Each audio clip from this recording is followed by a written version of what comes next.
साम्राज्य न्यूज, सामान्यांचा असामान्य आवाज। नवीन रिक्षा परवाने देणे बंद करा। ऑटो रिक्षाची वयोमर्यादा 15 वर्ष ऐवजी 25 वर्ष करा।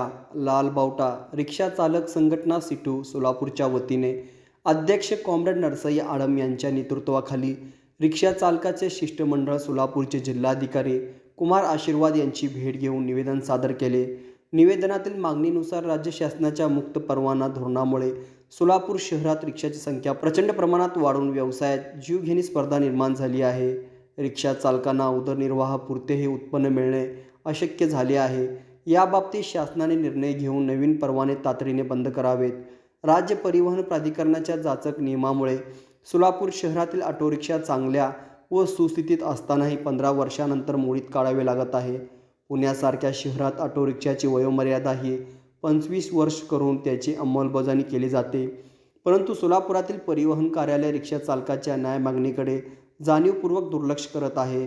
केंद्र शासनाने अधिसूचनेद्वारे निर्देशित करून संगणकीय प्रणालीमध्ये बदल करून अधिकचे शुल्क आकारून सदर वाहन चालविण्यास मान्यता दिली आहे, परंतु सोलापूर प्रादेशिक परिवहन कार्यालय केंद्रीय अधिसूचनेचा अनादर करत ऑटो रिक्षा मोडीत काढत आहेत। या कृत्यामुळे शासनाचे लाखो रुपयाचे महसूल बुडत असून रिक्षा चालकाचेही आर्थिक नुकसान होत आहे।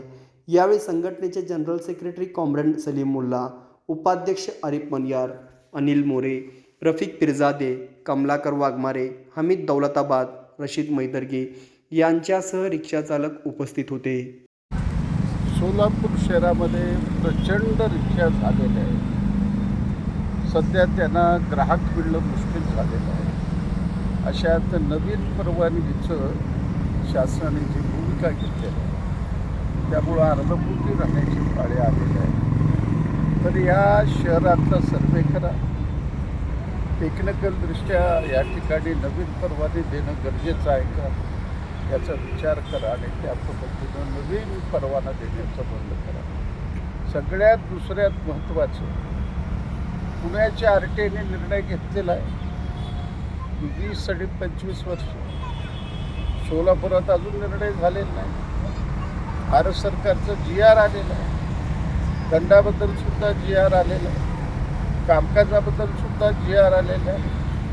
RTO ऑफिस म्हणजे नुसतं दलालाचं सुळसुळाट झालेलं आहे आणि अशाच पद्धतीनं असे एक दिवस सगळ्या रिक्षावाल्याला घेऊन RTOचं ऑफिस बंद केल्याशिवाय मी गप्प बसणार नाही। तर आज आम्ही कलेक्टरला विनंती केली, त्याने यासंबंधी निर्णय देण्याचं मान्य केलं। त्यांच्या निर्णयापर्यंत थांबू, तर निर्णय प्रतिकूल लागला तर रस्त्यावरची लढाई आम्ही चालू।